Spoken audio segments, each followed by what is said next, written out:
Bugun mahallalarda faoliyat olib borayotgan mahalla yettiligi a'zolari aholini muammolarini tizimli hal etish, bandlikni ta'minlash, mahalla infratuzilmasini yaxshilash hamda tadbirkorlikka qiziqqan fuqarolarni qo'llab-quvvatlab, ularga imtiyozli kreditlar ajratilishida amaliy yordamlar ko'rsatib kelmoqda.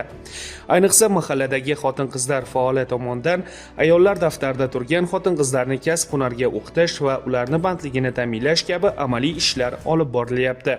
Xotin-qizlar faoli tomonidan xotin-qizlarning jamiyatdagi faolligi va huquqiy madaniyatini oshirish, ta'lim olish va har tomonlama manzilli qo'llab-quvvatlashga qaratilgan ishlarni tashkil qilish, xotin-qizlar o'rtasida reproduktiv salomatlik qoidalarini, sog'lom turmush tarzini keng targ'ib qilish va sportni ommalashtirish, xotin-qizlarni kasbga o'qitish, bandligini ta'minlash, oilaviy va xususiy tadbirkorlikka jalb etish hamda hunarmandlik faoliyatini qo'llab-quvvatlashga ko'maklashish, ijtimoiy himoyaga muhtoj xotin-qizlarni, og'ir ijtimoiy vaziyatga tushib qolgan oilalarni moddiy va ma'naviy qo'llab-quvvatlash, ularning uy-joy sharoitlarini yaxshilashga ko'maklashish, xotin-qizlar masalalari bo'yicha mahalladagi yettilik bilan ish olib borish, mutasaddi tashkilot va idoralar bilan hamkorlikni rivojlantirish kabi ishlar asosiy vazifalari etib belgilangan. Samarqand shahridagi Dahbidiy mahallasida qariyb 20 yildan beri faoliyat olib borayotgan Surayyo Qurbonova ham ayni bu boradagi vazifalarni tizimli amalga oshirib kelyapti. Asosan mening vazifam xotin-qizlarimizning muammolarini o'rganish, ijtimoiy ko'makka muhtoj bo'lgan xotin-qizlarimizga yordam qo'lini cho'zish, tadbirkorlik bilan shug'ullanadigan xotin-qizlarimizga imtiyozli kreditlar ajratib berib, ularning tadbirkorlik ishlariga yo'naltirish. Shu bilan birgalikda mahallada ijtimoiy ko'makka muhtoj bo'lgan xotin-qizlarimiz bor. Ularning xatlov asosida ayollar daftariga kiritish va ro'yxatini tuzish, ularga ma'lum miqdorda moddiy hamda psixologik, huquqiy tibbiy yordamlarni ko'rsatishdan iborat. Shu bilan birgalikda mahallada ma'lum bir tazyiq va zo'ravonlikka uchragan xotin-qizlarimizning o'sha huquqlarini himoya qilish, o'sha ma'lum bir hamkor tashkilotlarga yo'naltirish, ularga yordam qo'lini cho'zish va mana shu tazyiq va zo'ravonlikka qarshi murosasiz kurashishdan iborat hisoblanadi.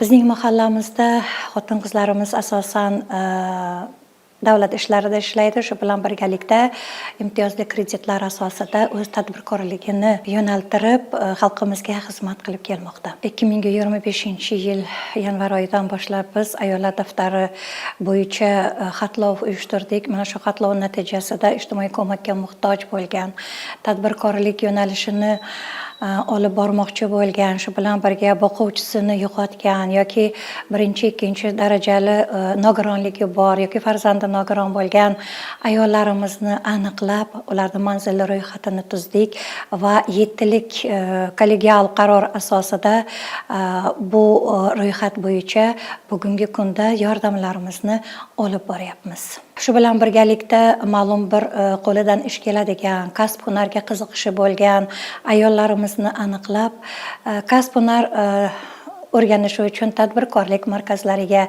yo'naltiryapmiz va ayollarimiz mana shu tadbirkorlik markazlarida o'z kasb-hunariga ega bo'lib, bugungi kunda o'zlarining oilasiga daromad olib kirishyapti. Xotin-qizlar orasida ma'lum bir muammolar duch kelishi mumkin. Ular albatta mahallaga murojaat etishadi. Mana shu murojaatlarni tinglagan holda manzilli ishlar olib boryapmiz.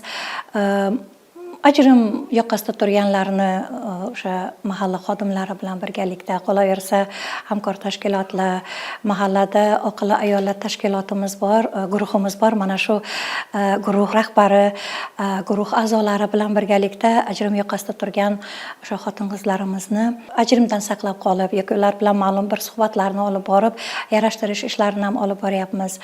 Shu bilan birgalikda mahallada buvijonlar maktabi bor. Mana shu buvijonlar maktabi mahalladagi yosh qizlarimizga o'zlarini o'gitlarini, ma'lum bir odob axloqni singdirib borishyapti. Albatta kelgusida bu yosh qizlarimizga yoki oila qurish arafasida bo'lgan qizlarimizga asqotadi deb o'ylayman. Mahallada ayollarimizning reproduktiv salomatligini saqlash, ularning o'sha surunkali kasalliklarni oldini olish, shu bilan birgalikda yosh qizlarimizning turmushga chiqayotgan yosh qizlarimiz bilan ma'lum suhbatlar olib borilyapti. Yana bitta shuni yaxshi bir narsani ta'kidlamoqchiman. Mahallamizda 60 yoshdan oshgan ayollarimiz Registon maydoniga chiqib badan tarbiya bilan shug'ullanishadi. Bu esa ularning albatta sog'lig'iga katta yordam beryapti. Jumladan ular o'sha yaxshi kayfiyat bilan chiqib, o'zlarini sog'liqlarini o'ylagan holda sog'lom hayot turmush tarziga o'tib ketganlar. Mahallamizda bir qancha o'qituvchi ustozlarimiz borki, farzandlarimizga o'zlarining saboqlarini berib kelishmoqda. Albatta 21-umumta'lim maktabi bilan bizning hamkorligimiz yaxshi yo'lga qo'yilgan. Biz mahallada yashovchi o'quvchi qizlarimiz bilan suhbatlar olib boramiz. Bu suhbatlar davomida ulardagi ayrim muammolar, ularni qiynayotgan bir oilaviy sharoitlar bilan tanishib, to'g'ri yo'lga yo'naltirib boryapmiz. Shu bilan birgalikda ularning davomati, ularning odob axloqi ham bizning nazarimizdan chetga chiqqani yo'q. Qadimda ham, hozir ham zardo'zlik bilan shug'ullanadigan hunarmandlarni zardo'z deb atashadi. O'zbekiston kashtachiligini noyob turi zardo'zlik san'atisiz to'la tasavvur qilib bo'lmaydi. Bu hunarmandchilik turi o'tgan asrning o'rtalarida Buxoroda gurkirab rivojlangan. U yerda mohir ustalar Amir saroyining ustaxonalarida Amir va uning saroy ahli kiyadigan dabdabali kiyimlarga pardoz berishgan. Zardo'zlik odatda erkaklarga mansub bo'lgan va ular o'z hunarini bolalariga meros qilib qoldirishgan. Bugungi kunda esa zardo'zlik yanada ommalashib, respublikamizning barcha hududlarida rivojlanib bormoqda. Daxbidiy mahallasida faoliyat olib borayotgan Gulchehra Hamidova ham zardo'zlik bilan 26 yildan buyon shug'ullanib keladi. U yillar davomida asosan milliy liboslarni yangi dizaynlar bilan bezab, o'z liboslarida o'tmish va kelajakni uyg'unlashtiradi. Bu zardo'zlikni juda ham ko'p qizlarimizga o'rgatganman. Har yili eng kamida 50 ta shogirdlar chiqaraman. Shu Daxbidiy mahallamizdan ham juda ko'p qizlarimiz kelgan. O'sha qizlarni ham shogirdlikka tayyorlaganman, ham ish bilan ularni ta'minlaganman. Hozir ham ta'minlab kelyapmiz bular. Ishimizni faqatgina talablarimizni to'y marosimi uchun kiyayotgani uchun men shunday qildimki, shu zardo'zlikni faqat to'y marosimlari uchun emas, balkim har kunlik kiyim bo'lishini xohladik. Va shu borada masalan, har kunlik kiyimimizni talablarimiz nima xohlabdi, xalqimiz nimani xohlabdi, o'shalarga moslashtirib tikib beryapman.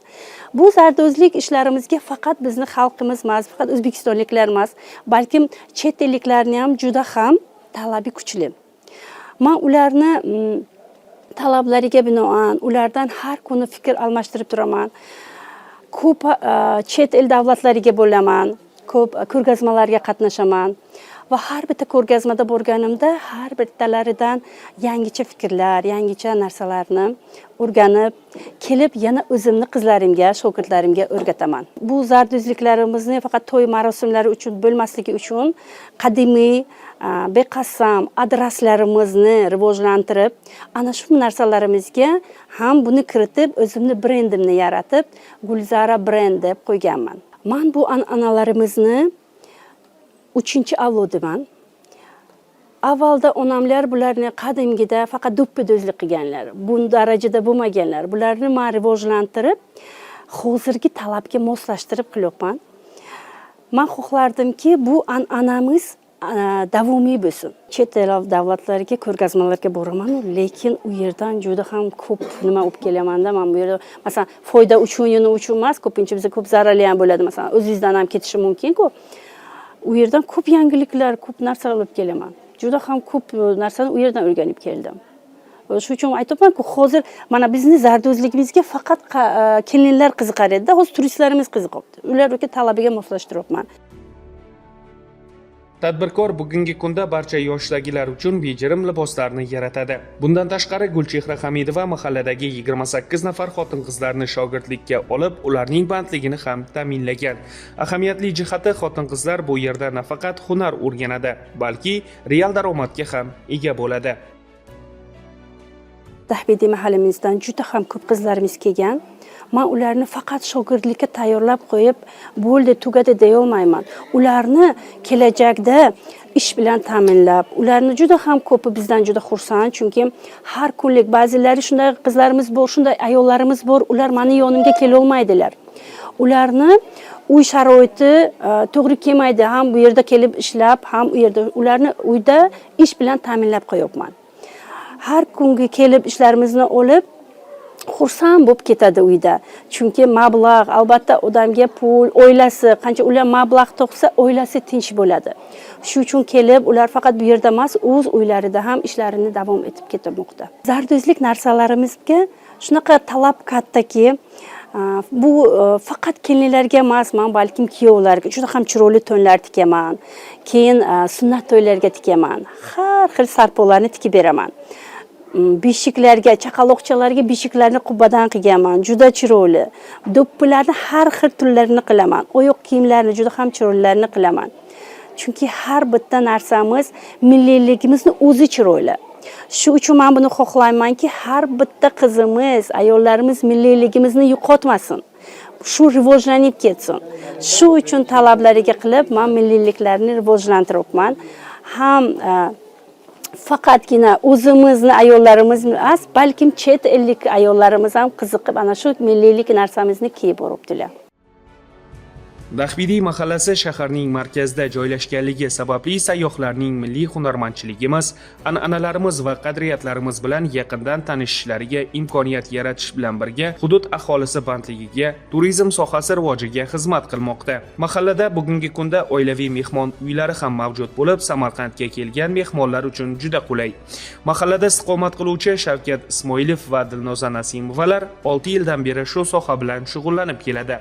Shu bilan birga Dilnoza Nasimova xorijlik sayyohlar uchun tarjimonlik qilib, oilaviy daromadni 2 hissaga oshirmoqda. Hunarli kishi xor bo'lmas deydi xalqimiz. Milliy kiyimlar hamda o'sha milliyligimizni targ'ib qiluvchi korxonalar bilan birgalikda mahallada oilaviy mehmonxonalar ham ko'p. Jumladan mana hozir Ismoilov Shavkat mehmonxonasida turibmiz. Bu mehmonxonada ko'pincha chet ellik mehmonlar tashrif buyurishadi. Mehmonxona 2019-yilda tashkil topildi va bu mehmonxonada kelinimiz Nasimova Dilnoza ham tarjimonlik ishlari bilan shug'ullanadi. Bu albatta til bilishi xorijiy mehmonlarni kutib olishga hech qanday monelik qilmaydi. Shuning uchun mana shu mehmonxona tashkil qilgan tadbirkorimiz Ismoilov Shavkat mahalla ahliga homiy sifatida ham ijtimoiy ko'makka muhtoj bo'lgan xotin-qizlarimizga o'z mehnatini, o'z yordamini ayamay kelyapti. Mahalla yettiligi bugun haqiqatdan ham aholiga eng yaqin ko'makchiga aylandi. Ayniqsa, aholi muammolari tuman yoki viloyat darajasida emas, aynan mahallaning o'zida hal etilmoqda. Bu esa fuqarolarning turmush darajasini yaxshilab, ularni baxtli va farovon turmush kechirishlarini ta'minlashga xizmat qilyapti.